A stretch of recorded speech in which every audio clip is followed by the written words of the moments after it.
I think the idea of winning E3 is a strange notion. I think the people who win are the gamers, the people who buy PlayStation 3, who love video games, who've got a PS2, who bought a PSP. The amount of games that are available for the formats that are leading the market is just eyeball-poppingly great. I mean, there's so many great games out there, so they're the winners. We never intended that to be a launch title. We never made any statements about that being a title that would be visible this year.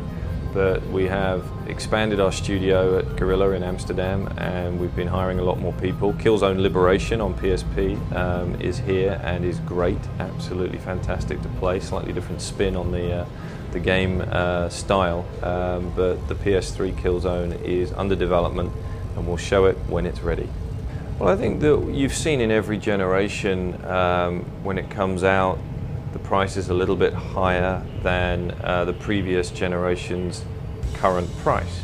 That's natural, that's the way that the business works, and therefore the people that will be buying a PlayStation 3 this November are what we would call the early adopters, and the early adopters have generally not been so concerned about price. What they're absolutely concerned about, rightly so, is value.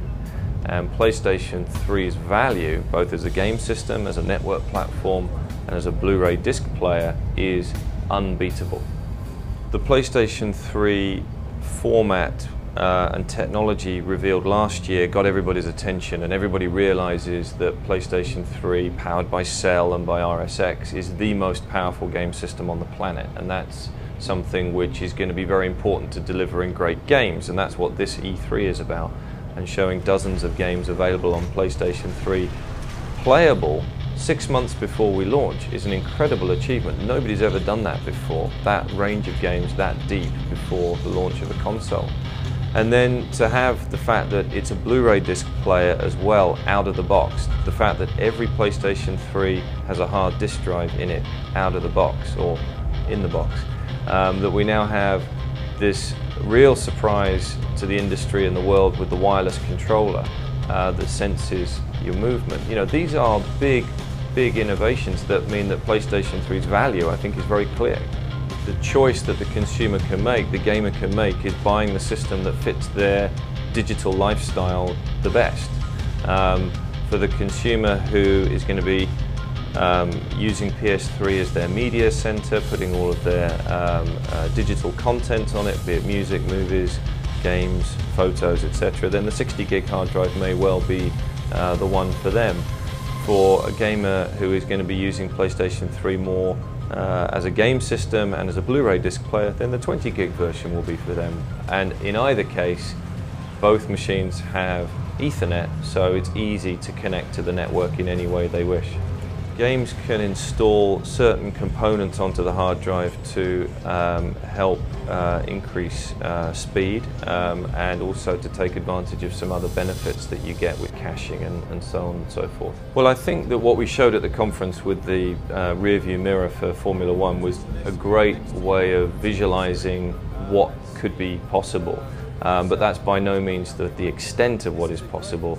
The idea of being able to enjoy a game on PlayStation 3, take the character onto your PSP, maybe take the game character into a different experience on PSP, train it up, do some other level up to your character, and then put it back into the PS3, that's very compelling. To allow people to play head-to-head, PS3 to PSP, that's very interesting. And also being able to take your achievements and your victories and your replays and save them out as video on PSP to show your friends at school the next day, or when you hang out with your buddies, to say, look, this is what I did in Heavenly Sword, this is what I did in Motorstorm. Those are kind of interesting social aspects to the machine as well.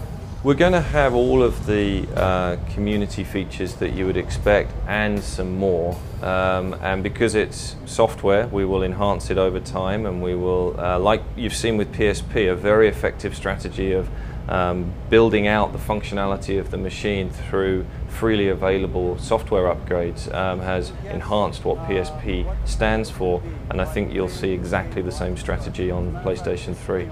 This sounds like a joke answer, but the controller has been under development since 1994. Let me explain what I mean by that. But as you can see, over time we have innovated and expanded the functionality of the controller, initially by adding the dual analog sticks, and then by adding the DualShock function, and then pressure sensitivity. And we've had a consistent approach to increasing the functionality of our game controllers. Freedom of movement and sensing of movement and motion was a natural next step along that progression.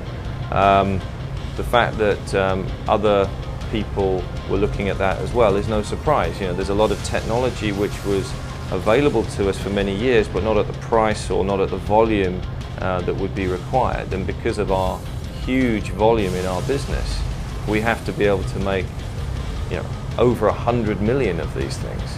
And in the case of PlayStation 1 and PlayStation 2 controllers, we've made hundreds of millions of these things. So we have to make sure that when we're adapting and adopting a technology, it has to be capable of those kind of volumes. And not only is that possible now,